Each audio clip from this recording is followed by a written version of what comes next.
Hello നമസ്കാരം, എല്ലാവർക്കും ഒരു പുതിയ വീഡിയോയിലേക്ക് വീണ്ടും സ്വാഗതം. അപ്പോൾ നമ്മളുടെ ഗുജറാത്തിലെത്തിയതിൻ്റെ ഫസ്റ്റ് ഡേ ആണെന്ന്. അതായത് നമ്മൾ തലേ ദിവസം വൈകിട്ടാണല്ലോ എത്തിയത്.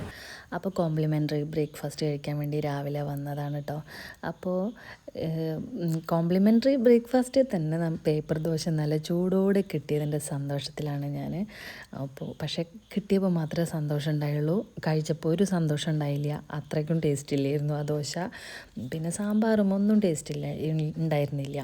പിന്നെ ആകെ കൂടി കഴിക്കാൻ പറ്റിയത് അവരുടെ ഉപ്പുമാവാണ്. അത് ഡെയിലി ഉപ്പുമാവ് ഉണ്ടാവും, അത് കഴിക്കാൻ കുഴപ്പമില്ലായിരുന്നു. പിന്നെ പൂരി ഉണ്ടായിരുന്നു, 2 ദിവസം പൂരി ഉണ്ടായിരുന്നു, അതും കുഴപ്പമില്ലായിരുന്നു. പക്ഷേ ഈ ദോശ രസമില്ല. അതേപോലെ തന്നെ ഇഡ്ഡലി ഉണ്ടായിരുന്നു, അതും ടേസ്റ്റില്ല.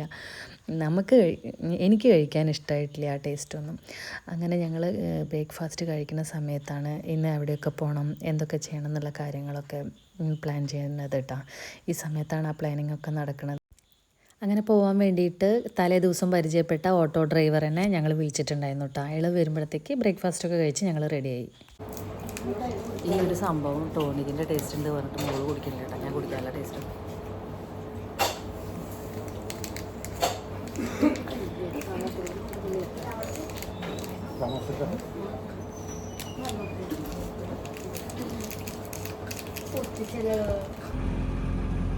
അപ്പോൾ ഇദ്ദേഹത്തിൻ്റെ ഓട്ടോയിലാണ് കേട്ടോ നമ്മളിവിടേക്ക് ഒന്ന് കറങ്ങുന്നത്. ഇദ്ദേഹത്തിൻ്റെ പേര് അക്തർ എന്നാണ്. അപ്പോൾ നമ്മൾ റെയിൽവേ സ്റ്റേഷനിൽ വന്ന് നിൽക്കുന്ന സമയത്ത് നമ്മളുടെ അടുത്ത് വന്നിട്ട് ഹെൽപ്പ് ചെയ്യാമെന്ന് പറഞ്ഞിട്ട് വന്ന ആളാണ് കേട്ടോ. നമുക്ക് പരിചയമില്ലാത്തൊരു സ്ഥലത്ത് വരുമ്പോൾ പലരെയും നമുക്ക് എങ്ങനെ വിശ്വസിക്കണോ വേണ്ടതെന്ന് അറിയില്ല. പക്ഷേ അയാളെ സംസാരം കേട്ടപ്പോൾ നമുക്ക് അയാളോടൊരു ഇത് തോന്നി, വിശ്വസിക്കാൻ പറ്റുന്ന ഒരാളാണെന്ന് തോന്നിയിട്ടാണ്. പിന്നെ ഞങ്ങൾ 3-4 ദിവസം ഞങ്ങളവിടെ ഗുജറാത്തിലുണ്ടായിരുന്നു. അത്രയും ദിവസം അവിടെ അടുത്തൊക്കെ പോകാൻ വേണ്ടിയിട്ട് ഇദ്ദേഹത്തെയാണ് വിളിച്ചിട്ടുണ്ടായിരുന്നു കേട്ടോ. പിന്നെ വഡോദരയിൽ പോകുമ്പോൾ മാത്രമാണ് ഞങ്ങൾ കാറ് വിളിച്ചത്, കാരണം അത് കുറച്ച് ദൂരം ഉണ്ടായിരുന്നു. അപ്പോൾ അങ്ങനെ കുറച്ച് കറക്കൊക്കെ കഴിഞ്ഞ് ഉച്ചയ്ക്ക് ലഞ്ച് കഴിക്കാൻ വേണ്ടിയിട്ട് ഒരു ഹോട്ടലിൽ അദ്ദേഹം തന്നെ കൊണ്ടാക്കി. അത് പഞ്ചാബി താലി ആയിരുന്നു കേട്ടോ. അത് എന്തൊക്കെയോ കഴിച്ചു. അവിടെ നിന്നൊക്കെ ഫുള്ള് താലികളായിരുന്നു വരുന്നവരേക്ക്. വെജ് തന്നെ ആയിരുന്നു എപ്പോഴും കഴിച്ചുകൊണ്ടിരുന്നത്. എന്നിട്ടും വയറ് കേട് വന്നു നാട്ടിലെത്തുമ്പോഴത്തേക്ക്. പിന്നെ അത് കഴിഞ്ഞ് ഞങ്ങൾ അവിടെയുള്ള ഒരു മാർക്കറ്റിലൊക്കെ പോയിട്ടാണ്. അപ്പോൾ അവിടെ കുറേ സാധനങ്ങളൊക്കെ കണ്ടു.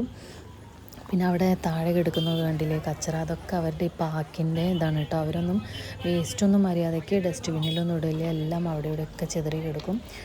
അപ്പോൾ അങ്ങനെയൊക്കെ നടന്നു. പിന്നെ ഇളനീര് കണ്ടാലും നമ്മൾ എവിടെ പോയാലും അവിടെ നിൽക്കും, കാരണം നമുക്ക് വിശ്വസിച്ച് കുടിക്കാൻ പറ്റുന്നൊരു സംഭവമാണല്ലോ അത്. അങ്ങനെ ഞാൻ ക്ഷീണിച്ച് അവിടെ ഇരുന്നു കേട്ടോ. ആ കടയത്തെ ആളുടെ വീഡിയോ ഞാൻ അയാളോട് എങ്ങനെ എടുക്കട്ടെ എന്നറിയാത്ത കാരണം കൊണ്ട് ഞാൻ അയാളുടെ വീഡിയോ എടുക്കാഞ്ഞ്. കാരണം നല്ലോണം വയസ്സായിട്ടുള്ള ഒരാളായിരുന്നു കേട്ടോ അവിടെ ഇരുന്നിട്ട്. ഞാൻ അയാളുടെ അടുത്ത് പോയിട്ട് ഞാൻ അവിടെ ഇരിക്കട്ടെ എന്ന് ചോദിച്ചിട്ടാണ് ഇരുന്നത്. അത് ചോദിച്ചത് എങ്ങനെയെന്നൊക്കെ കേട്ടാൽ നിങ്ങൾ ചിരിക്കും, അതുകൊണ്ട് ഞാൻ പറയുന്നില്ല. എന്തായാലും അയാൾക്ക് സംഭവം മനസ്സിലായി, അയാൾ എന്നോട് ഇരുന്നോളാനും പറഞ്ഞു. അങ്ങനെ അവിടെ ഇരുന്ന് ഇളനീരൊക്കെ കഴിച്ച് പിന്നെയും ഞങ്ങൾ കുറേ ഇങ്ങനെ നടന്നു കേട്ടോ.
ശരിക്കും പറഞ്ഞാലേ ഇങ്ങനെ നമ്മൾക്ക് പരിചയമില്ലാത്ത നാട്ടിൽ വന്നിട്ടുണ്ടെങ്കിൽ ഇതേപോലെ നടക്കണം. എന്നാൽ മാത്രമേ ആ നാടിൻ്റെ ഭംഗിയും വൃത്തികേടും ഒക്കെ കാണാൻ പറ്റുള്ളൂ. നമ്മൾ വണ്ടിയിലിങ്ങനെ പോകുമ്പോൾ ഒന്നും കാണില്ലല്ലോ. ഇതേപോലെ നടക്കണം.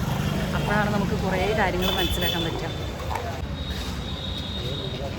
അങ്ങനെ കുറേ കറങ്ങി കഴിഞ്ഞിട്ട് റൂമിലെത്തിയതിന് ശേഷം ഞങ്ങൾ വീണ്ടും ഇറങ്ങിയിരിക്കുകയാണ്. ബെസ്റ്റ് പാനിപ്പൂരി എവിടെ കിട്ടാൻ നോക്കണം. ഇന്നലെ ഇവിടെ മുഴുവൻ കറങ്ങി നടന്നൊരു 1-2 മണിക്കൂർ. എല്ലായിടത്തും പാനിപ്പൂരി ഉണ്ട്, പക്ഷെ ഞങ്ങൾ കഴിച്ചില്ല.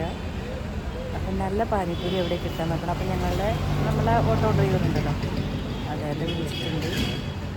അയാൾ അവിടെ ചോദിക്കണം എവിടെയാണ് നല്ല പാനിപ്പൂരി കിട്ടുക എന്ന് പറഞ്ഞിട്ട് അവിടെ പോയിട്ട് പാനിപ്പൂരി കഴിക്കണം. ഇന്നത്തെ ഡിന്നർ പാനിപ്പൂരിയാണ്.